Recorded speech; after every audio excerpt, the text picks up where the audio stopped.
Zoom Soldier 11 performance review. Let's not waste any time. Starting out with the traction. Nike used this triangular-like, diamond-like shape pattern underneath this translucent outsole. This did not work well for me at first. It definitely took about 5 or 6 games to even become good. Never became great, but it was definitely okay after the break-in period.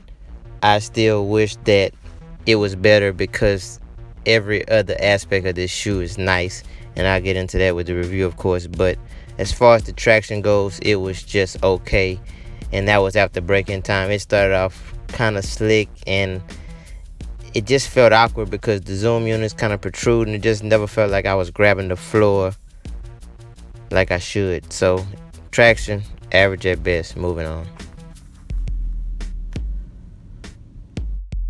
Moving on to the cushion, it's a lot better than the Zoom Soldier 10. File-on midsole, much softer than last year, feels more natural. Heel-to-toe transition feels more natural. The zoom units are better. Step-in confidence there.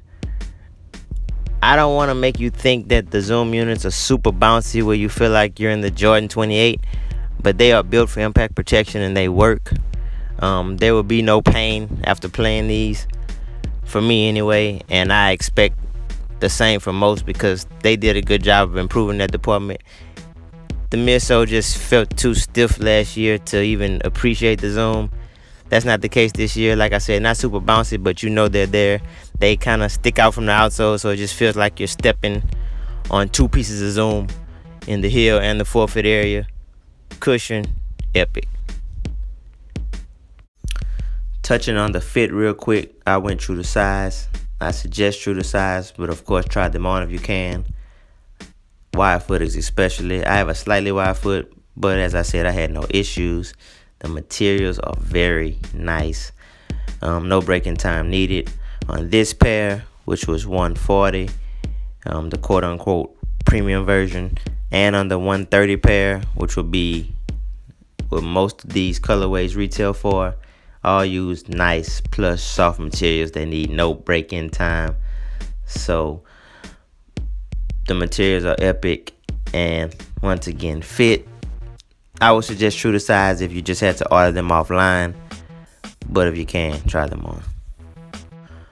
Lockdown, big improvement over last year again. All 4 straps work. If you go underneath those little eyelets, as I show you on the right, or over the top of them like I showed you on the left, either way you're locked in. I played with them both ways, and of course on the right you feel a little bit more secure, and you can feel a little bit more snugness, if that's even a word. But you can really choke these straps how you need them. There was even a time where I had to loosen up that top strap because it was just so snug and it restricted my ankle so much. And I know a lot of people are gonna love that because a lot of people just like that super secure feel around their ankles. Not me. I like it kind of snug, just so I know something is there, but not too much to where I feel like I'm restricting too much movement. But they all really work, so you can really customize the straps to your liking this year. Like I said, last year only the top strap really worked, in my opinion. The one in the middle was okay. The one closest to the toe was completely irrelevant. This year they fixed that. You could pull all 4 of them, all 4 of them, and they work well. Lockdown, epic. As far as support goes, the base of this shoe is not quite as wide as I like it. However, it has a nice outrigger, and once I got going, I was fine. I never felt like I was gonna teeter over as I did in the LeBron 14 at times.